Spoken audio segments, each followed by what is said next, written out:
வணக்கம் friends, welcome to சுபீஸ் wonderland. இன்றைக்கி நம்ம பார்க்க போகிற ரெசிபி பாவக்காய் தொக்குங்க. கசப்பே இல்லாமல் ரொம்ப டேஸ்டியாக எப்படி பண்ணலாங்கிறத பார்ப்போம். இந்த தருணத்தில் சப்ஸ்கிரைபர் ஆகிய உங்களுக்கும் ஃப்யூச்சர் சப்ஸ்கிரைபர்களுக்கும் என்னுடைய நன்றி கலந்த வணக்கத்தை தெரிவித்துக்கொண்டு ரொம்பவே டேஸ்டியான பாவக்காய் தொக்கு எப்படி பண்ணலாங்கிறத பார்க்கலாம். வாங்க ஃப்ரெண்ட்ஸ். ஃபஸ்ட்டு ஒரு பேனை ஹீட் பண்ணியிருக்கேன். இந்த பேனில் ஒரு 2 டேபிள் ஸ்பூன் அளவுக்கு எண்ணெய் விட்டுக்கிறேன். இப்போது சின்னதாக கட் பண்ணி வச்சுருக்க பாவக்காவை இந்த எண்ணெயில் சேர்த்துக்கிறேன்.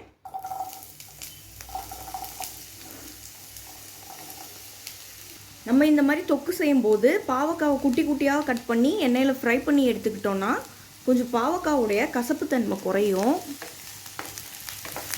இந்த எண்ணெயிலே இந்த பாவக்காய் நல்ல ஒரு கோல்டன் ப்ரௌன் ஆகிற வரைக்கும் நல்லா ஃப்ரை பண்ணி எடுத்துக்குவோம்.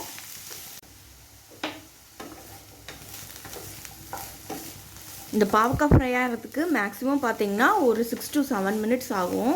சிம்லேயே வச்சும் கூட நல்லா ஃப்ரை பண்ணிக்கோங்க.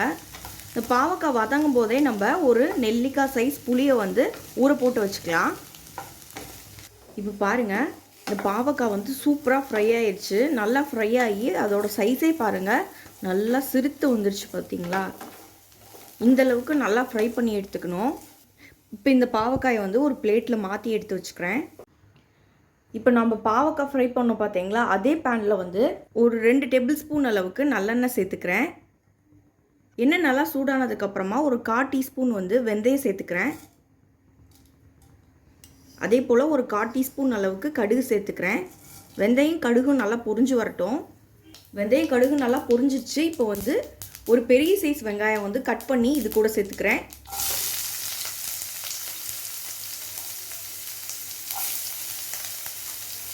இப்போ வெங்காயம் நல்லா வதங்கி வரட்டும். இப்போ இந்த வெங்காயம் வதங்கும் போதே கொஞ்சம் கருவேப்பிலை சேர்த்துக்கிறேன்.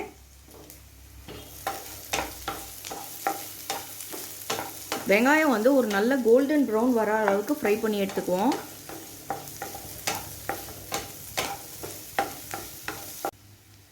பாருங்கள், வெங்காயம் நல்லா வதங்கிடுச்சு.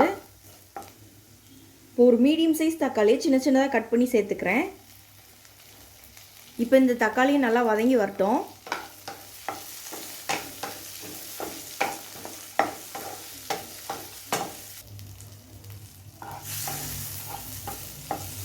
பாருங்கள், தக்காளி நல்லா வதங்கிடுச்சு. இப்போ ஒரு 1/4 டீஸ்பூன் அளவுக்கு மஞ்சள் தூள் ஆட் பண்ணிக்கிறேன்.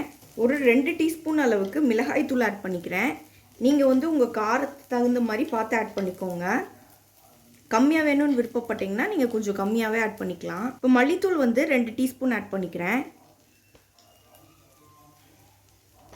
இது கூடயே நம்ம தொக்குக்கு தேவையான அளவு உப்பையும் சேர்த்துக்கிறேன். இது எல்லாத்தையும் சேர்த்து நல்லா ஃப்ரை பண்ணிக்குவோம். ஒரு பிஞ்ச் பெருங்காயத்தூள் சேர்த்துருக்கேன்.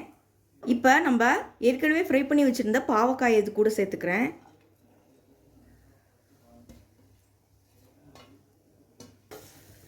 இப்போ பாவக்காயை சேர்த்து நல்லா வதக்கி விட்டுக்கலாம்.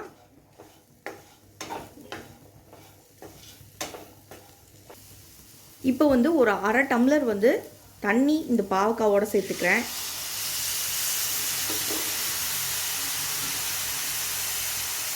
ரொம்ப சேர்க்கல, 1/2 டம்ளர் தண்ணி. இந்த பாவக்காய் லைட்டாக இப்போ வெந்து வரத்துக்காக சேர்த்துருக்கோம். அதுக்கடுத்து நம்ம புளி கரைசலை வேறு சேர்ப்போம்.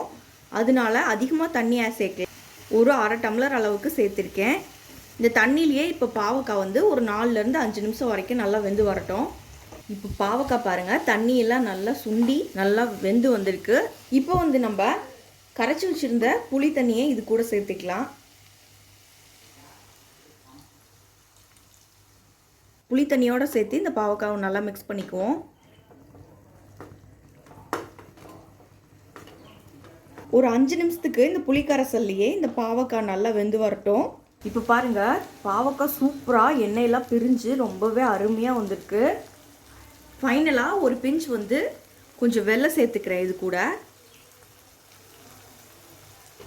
வெல்லம் சேர்த்ததுக்கப்புறமா 1 நிமிஷம் வதக்கி விட்டால் போதும். அவ்வளோதான், நமக்கு பாவக்காய் தொக்கு சூப்பராக ரெடி ஆயிடுச்சு. ஃபைனலாக கொஞ்சம் கருவேப்பிலை ஆட் பண்ணிக்கிறேன். அவ்வளோதாங்க. இப்போ நம்ம ஃப்ளேம் ஆஃப் பண்ணிக்கலாம். இப்போ நமக்கு ரொம்பவே அருமையான பாவக்காய் தொக்கு ரெடி ஆயிடுச்சு ஃப்ரெண்ட்ஸ். இந்த ரெசிபி உங்களுக்கு பிடிச்சிச்சுன்னா எங்கள் சேனலில் லைக் பண்ணுங்கள், ஷேர் பண்ணுங்கள், சப்ஸ்கிரைப் பண்ணுங்கள் அண்ட் உங்கள் கருத்துக்களை கமெண்ட் பண்ணுங்கள். மீண்டும் இன்னொரு நல்ல ரெசிபியோட உங்களை மீட் பண்ணுறேன். அதுவரை உங்களிடமிருந்து விடைபெறுவது சுபீஸ் ஒண்டர்லேண்ட். தேங்க்யூ.